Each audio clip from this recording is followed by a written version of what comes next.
Hello everyone. So today we are going to solve one example NCERT example 2.4 और ये जो example होगा वो हमने जो लास्ट दो लेक्चर में मतलब lecture number 14 and lecture number 15 में हमने जो थियरी स्टडी की थी पोटेंशियल एनर्जी की उसी थियरी के बेस पे ये एग्जाम्पल हमें एनसीईआरटी में दिया है और ये एग्जाम्पल बहुत ही इम्पोर्टेंट है और ये इस चैप्टर से अगर 4 मार्क्स की कोई थियरी या फिर 4 मार्क्स में कोई न्यूमेरिकल्स आ सकता है तो ये 4 मार्क्स के लिए इम्पोर्टेंट बनेगा। तो ये इम्पोर्टेंट एग्जाम्पल है, इसको हमें प्रॉपरली कैलकुलेशन के साथ सॉल्व करना है, इसलिए मैं ये एग्जाम्पल आपके साथ इस वीडियो में सॉल्व करूंगा लाइव। तो पहले हम लोग पूरा क्वेश्चन पढ़ लेते हैं क्या पूछा है हम इस एग्जाम्पल में। और यस, आगे की थियरी का कंसेप्ट, ये कंसेप्ट आपको आना चाहिए तभी ये एग्जाम्पल आपसे सॉल्व होगा। तो हमें पोटेंशियल एनर्जी का एक बेसिक कंसेप्ट पता था।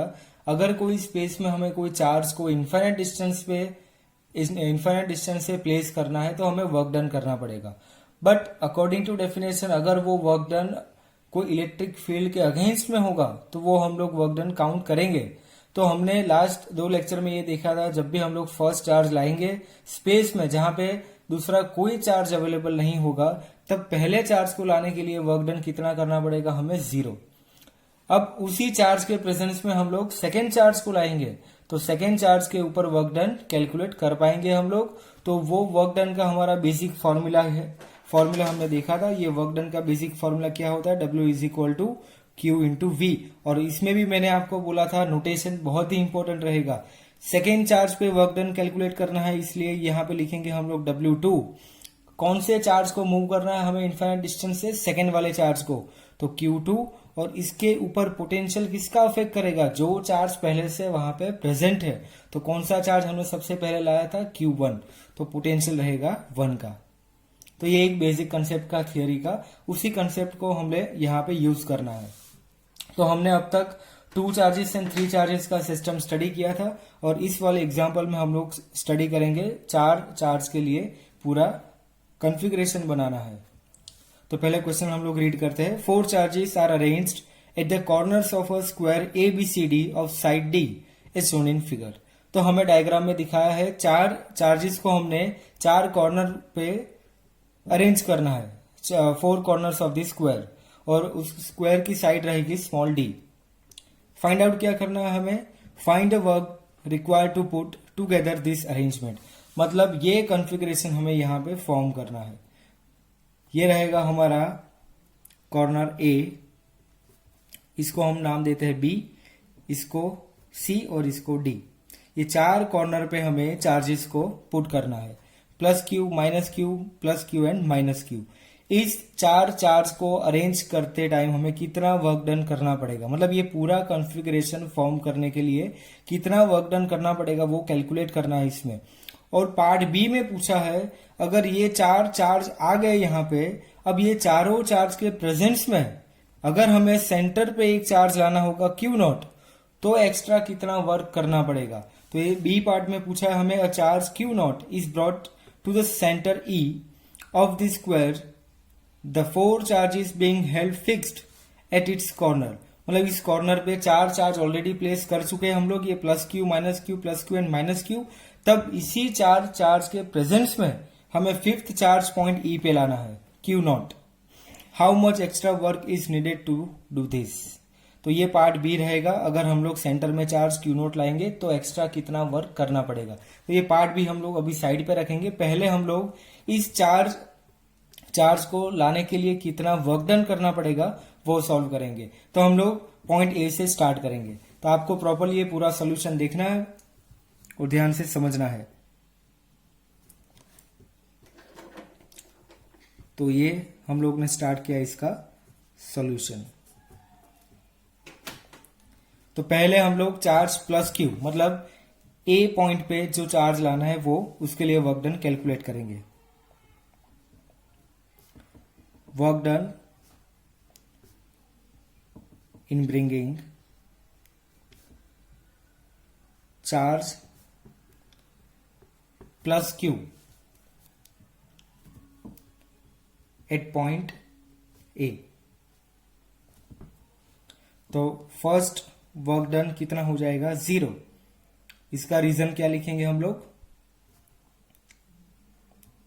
देयर इज नो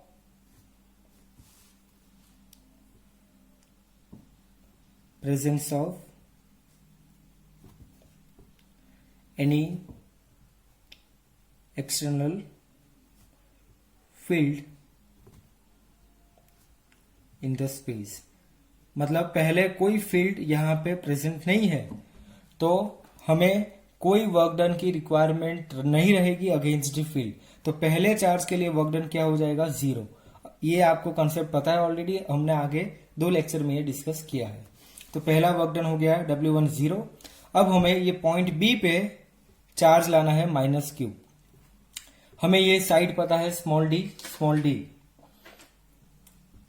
यहां से यहां तक का डिस्टेंस भी हो जाएगा स्मॉल डी, और यहां से यहां तक का डिस्टेंस भी हो जाएगा स्मॉल डी। अगर हम लोग चार्ज C पे लाएंगे +q, मतलब ये C पॉइंट पे +q चार्ज लाएंगे, तो ये डिस्टेंस भी हमें कैलकुलेट करना पड़ेगा।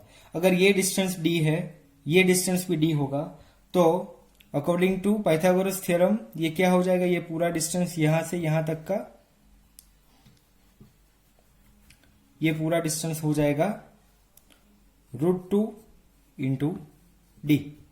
और इसका हाफ डिस्टेंस हम लोग मान ले तो ये डिस्टेंस हो जाएगा d/√2 d/√2। तो ये अभी कैलकुलेशन की कोई रिक्वायरमेंट नहीं है, ये आपको सिंपल सा पाइथागोरस थ्योरम अप्लाई करना है। अगर ये d होगा तो ये डायगोनल हो जाएगा √2d, और इसका अगर हाफ फाइंड आउट कर ले हम लोग तो ये हो जाएगा d/√2।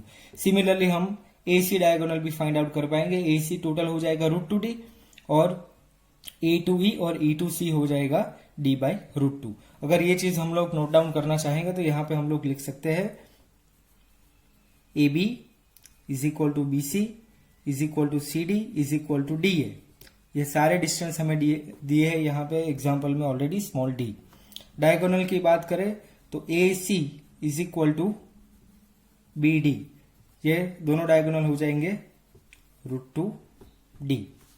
अगर हम लोग सेंटर से डिस्टेंस मेजर करना चाहेंगे तो AE = हो जाएगा BE = CE = DE। सारे कॉर्नर से सेंटर तक का डिस्टेंस ये हो जाएगा d/√2। तो ये सिंपल मैथ्स आपको पहले से ही यूज कर लेना है, आपको आगे कैलकुलेशन में यूजफुल रहेगा ये। तो इस कैलकुलेशन के साथ हमने W1 वर्क डन सॉल्व किया है। लास्ट में हम लोग पूरे पेज, सारे पेज का स्क्रीनशॉट ले लेंगे तो आपको ये घर पे भी सॉल्व करने में हेल्पफुल रहेगा। अब स्टार्ट करते हैं हम लोग पॉइंट बी के लिए। डायग्राम को देखते जाना है आपको, और पॉइंट बी के लिए हम लोग सॉल्व करेंगे। अगर पॉइंट बी के लिए हमें पूछा जाए तो पॉइंट बी के लिए ऑलरेडी चार्ज कौन सा प्रेजेंट रहेगा, +q, जो पॉइंट ए पे हमने ऑलरेडी रखा है। तो second point, work done in bringing charge -q at point B। तो ये हो जाएगा हमारा second work done W2। Charge हमें कौन सा लाना है, -q, और पोटेंशियल किसका लगेगा इसके ऊपर, V1। तो ये हमारी डेफिनेशन के अकॉर्डिंग हो जाएगा। जो चार्ज को मूव करवाना है वो चार्ज यहाँ पे रहेगा, और उसके ऊपर कौन सा पोटेंशियल अफेक्ट करेगा। तो फर्स्ट वाला चार्ज ऑलरेडी यहाँ पे है हमारे पास, तो ये फर्स्ट का पोटेंशियल यहाँ पे डायग्राम पे आप देख सकते हो। ये -q चार्ज को लाना है और इसके ऊपर अफेक्ट करेगा A का पोटेंशियल, मतलब +q का पोटेंशियल। तो ये हो जाएगा -q, और पोटेंशियल का फॉर्मूला हमें पता है already, K + Q upon distance, और A और B के बीच का डिस्टेंस क्या रहेगा, स्मॉल d। तो ये स्मॉल d। तो ये फाइनल फॉर्मूला बन जाएगा हमारा W2 के लिए, -KQ² अपॉन d। तो ये हो जाएगा हमारा W2। सिमिलरली हम लोग सॉल्व करेंगे W3 के लिए। Work done in bringing charge अब सी पॉइंट पे हम लोग चार्ज लाएंगे। सी पॉइंट पे चार्ज कौन सा है? Plus q, plus q at point c. तो अब ये सी पॉइंट पे किसका पोटेंशियल अफेक्ट करेगा? तो सी पॉइंट के लिए अगर हम लोग ये प्लस क्यू को लाना चाहेंगे तो ये प्लस क्यू के लाने से पहले चार्ज कौन से प्रेजेंट है स्पेस में, तो ये प्लस क्यू और ये माइनस क्यू तो ऑलरेडी अभी आ चुके हैं स्पेस में, तो इस दोनों का पोटेंशियल इसके ऊपर अफेक्ट करेगा। तो इसके लिए बेसिक फॉर्मूला क्या बनेगा? ये हो जाएगा W3 which is equal to, कौन सा चार्ज लाना है? प्लस क्यू को हमें लाना है, और इसके ऊपर पोटेंशियल किसका अफेक्ट करेगा? पॉइंट ए का प्लस पॉइंट बी का। मतलब हमने V1 प्लस V2 यहां पे लिख लिया, मतलब पोटेंशियल फर्स्ट चार्ज का और पोटेंशियल सेकेंड चार्ज का। तो ये हो जाएगा प्लस क्यू फर्स्ट चार्ज का पोटेंशियल। तो आप यहां से डायग्राम से देखिए, फर्स्ट चार्ज का सी पॉइंट तक का डिस्टेंस ये हो जाएगा पूरा डायगोनल AC, और डायगोनल AC की क्या वैल्यू रहेगी? √2 इंटू डी। इसलिए हमने पहले से ये डिस्टेंस कैलकुलेट करके रखे जो आपको यहाँ पे काम में आएगा। तो ये हो जाएगा K plus q upon √2 into D plus second charge का पोटेंशियल। तो सेकेंड चार्ज से डिस्टेंस हो जाएगा स्मॉल d, और चार्ज कौन सा? ये नेगेटिव। तो ये पोटेंशियल हो जाएगा K minus Q upon D. अब यहां से कॉमन क्या निकलेगा? के क्यू अपॉन डी कॉमन निकाल लेते हैं यहां से, तो ये हो जाएगा के क्यू स्क्वायर अपॉन डी। यहां पे क्या बचेगा? 1 अपॉन √2, और यहां पे बचेगा -1। तो ये हो गया W3। ये थर्ड वर्क डन आ गया यहां पे W3। अब last one, final work done in bringing charge. अब कौन सा चार्ज लाना है हमें? पॉइंट डी के ऊपर, और पॉइंट डी के ऊपर हमको कौन सा चार्ज दिया है? -q। तो charge -q at point d. तो ये हो जाएगा W4। कौन सा चार्ज लाना है हमें? -q charge. तो उसके ऊपर पोटेंशियल किसका लगेगा? अब हमारे पास 3 चार्ज ऑलरेडी प्रेजेंट है, तो V1 plus V2 plus V3 तीनों चार्ज का पोटेंशियल इसके ऊपर अफेक्ट करेगा। तो -q फर्स्ट चार्ज का पोटेंशियल, तो फर्स्ट का पोटेंशियल D के ऊपर, तो डायग्राम में देखिए फर्स्ट का पोटेंशियल D के ऊपर, डिस्टेंस कौन सा रहेगा? Small d। सेकेंड का पोटेंशियल D के ऊपर, तो डिस्टेंस कौन सा रहेगा? √2d, और सेकेंड चार्ज कौन सा है? नेगेटिव। तो पहले हम लोग फर्स्ट चार्ज के लिए लिखते हैं यहाँ पे K plus q upon distance D। Second charge हमारा नेगेटिव है तो K माइनस क्यू, और सेकेंड चार्ज से डिस्टेंस मतलब डायगोनल हो जाएगा ये, तो ये हो जाएगा डिस्टेंस √2d। और ये थर्ड चार्ज जो ऑलरेडी पॉजिटिव है तो उसका भी डिस्टेंस रहेगा अपॉन स्मॉल d। तो डायग्राम से ये आप लोग डिस्टेंस पूरा कैलकुलेट कर पाओगे, और हमने ये ऑलरेडी किया भी है। अब इसमें से कॉमन क्या निकलेगा? के क्यू अपॉन डी, इस सब में से कॉमन निकलेगा। इसको हम लोग नेक्स्ट पेज में लिखेंगे। तो कॉमन चीजें यहां पे लिखेंगे W4 which is equal to -q, already यहां पे है -q, और इसमें से कॉमन निकलेगा के क्यू अपॉन डी। अंदर क्या बचेगा? इसमें बचेगा 1, इसमें बचेगा -1/√2, इसमें भी बचेगा +1। तो ये हो जाएगा -k⁴/d, और ये 1 + 1 2, 2 - 1/√2। इसको सिंपल करने के लिए माइनस को अंदर लेके जाएंगे, k⁴ अपॉन d 1 अपॉन √2 - 2। ये हो गया W4। तो ये हमारा फाइनल फॉर्मूला आ गया W4 का। अब हमें क्या करना है? टोटल पोटेंशियल एनर्जी कैलकुलेट करनी है।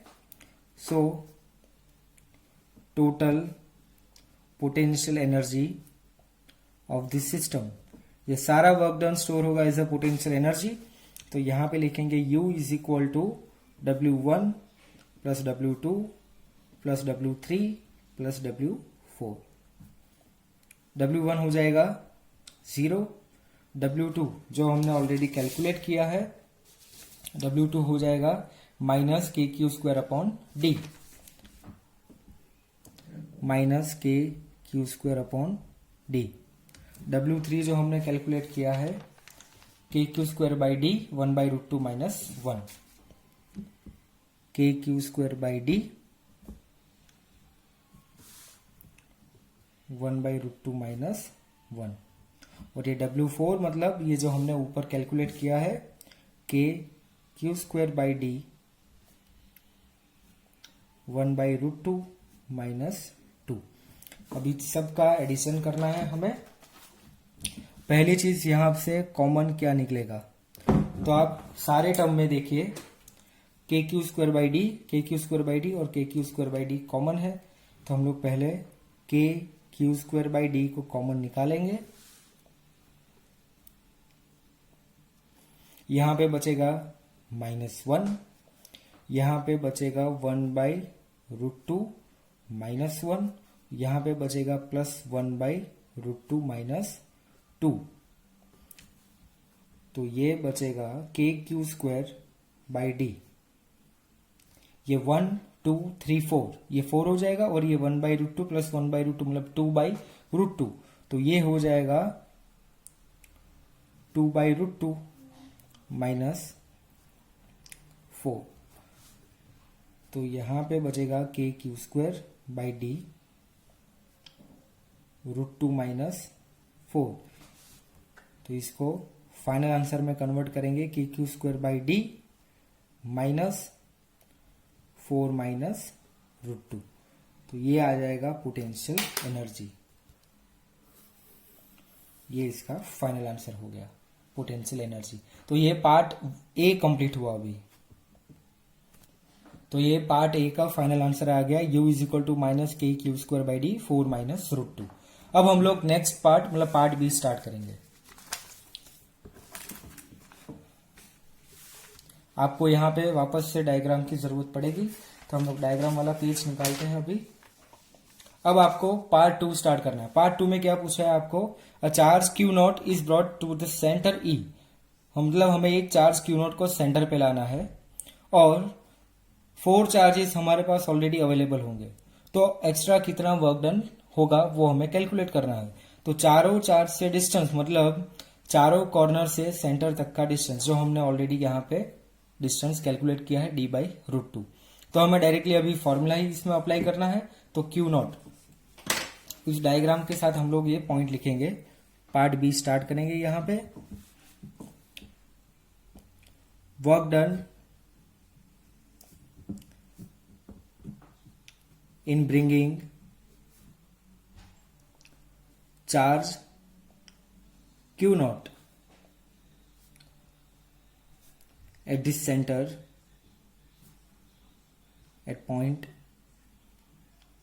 E। तो ये हो जाएगा वर्क डन W। कौन सा चार्ज लाना है, Q नॉट। उसके ऊपर पोटेंशियल किसका लगेगा, अब चारों चार्ज ऑलरेडी अवेलेबल है, तो V1 plus V2 plus V3 plus V4। चारों चार्ज के लिए ऑलरेडी हमारे पास डिस्टेंसेस भी अवेलेबल है। तो V1 लिखेंगे पहले। V1 मतलब हो जाएगा A से सेंटर तक का डिस्टेंस मतलब के क्यू बाई आर।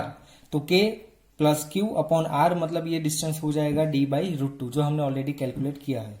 तो V1 के लिए हम लोग लिखेंगे K प्लस क्यू, डिस्टेंस हो जाएगा d/√2 प्लस V2 के लिए क्या लिखेंगे हम लोग, तो V2 मतलब माइनस क्यू चार्ज है, तो ये डिस्टेंस हो जाएगा d/√2 और ये पोटेंशियल हो जाएगा K minus Q upon d/√2। तो K minus Q d/√2 plus similarly C और D के लिए भी लिखेंगे। C के लिए आएगा प्लस के क्यू बाई d/√2 और D के लिए आएगा minus k q by d/√2। Directly लिखते हैं इसको, डायग्राम से आपको समझ में आ जाएगा। प्लस के Q upon d/√2 k minus Q d/√2। तो यहां पे आप लोग देखिए k plus q upon d/√2 और ये k minus Q d/√2 equal and opposite, ये कैंसिल, यहां से ये दोनों कैंसिल। तो हमारे पास जो फाइनल आंसर बचेगा Q0 इंटू 0, तो ये आ जाएगा आंसर फाइनल 0। तो ये वर्क डन हो गया 0। तो पार्ट बी में एक्स्ट्रा वर्क कितना करना पड़ा हमें 0। तो पार्ट बी तो बहुत ही सिंपल हो गया, हमारे पास इक्वल एंड अपोजिट चार्जेस दिए हैं और डिस्टेंस सबका सेम है, तो ये फाइनल आंसर आ जाएगा W इज इक्वल टू 0। तो ये पूरा सम आपको 4 मार्क्स में आ सकता है। आपको प्रॉपरली ये सम को डायग्राम के साथ ही सॉल्व करना है, सारे डिस्टेंसेस पहले से सॉल्व कर लो, उसके बाद डायरेक्टली आपको वैल्यू रखनी है। तो आप इसका स्क्रीनशॉट ले लीजिए पहले, ये फर्स्ट पेज है इसका, ये सेकंड पेज और ये थर्ड। तो पहले फर्स्ट पेज का आप लोग स्क्रीनशॉट लीजिए। पूरा सम आपको, ये पूरा क्वेश्चन आपको एनसीईआरटी में ऑलरेडी दिया है, एनसीईआरटी एग्जाम्पल 2.4, ये पूरा क्वेश्चन हो गया। ये यहां से फर्स्ट मतलब W1 का कैलकुलेशन जो 0 है W1, सेकेंड W2 कैलकुलेट करना है, तो ये हो गया। इसके बाद यहां से W3 कैलकुलेट किया हमने, ये पूरा W3 हो गया। इसके बाद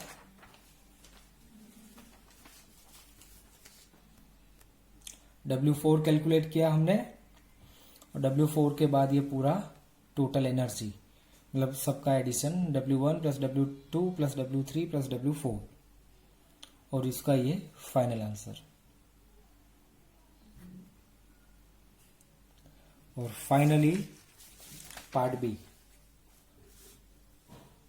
बी में हमने सेंटर पे चार्ज Q0 के लिए वर्क डन कैलकुलेट किया, उसका आंसर आ गया 0। तो ये हो गया एग्जाम्पल 2.4 एनसीईआरटी का, और ये इंपॉर्टेंट एग्जाम है 4 मार्क्स के लिए, इसको घर पे प्रैक्टिस करनी है। और इसके बाद हम लोग स्टार्ट करेंगे potential energy in the presence of the electric field और दूसरे एमसीक्यूज इसके बेस पे। Thank you.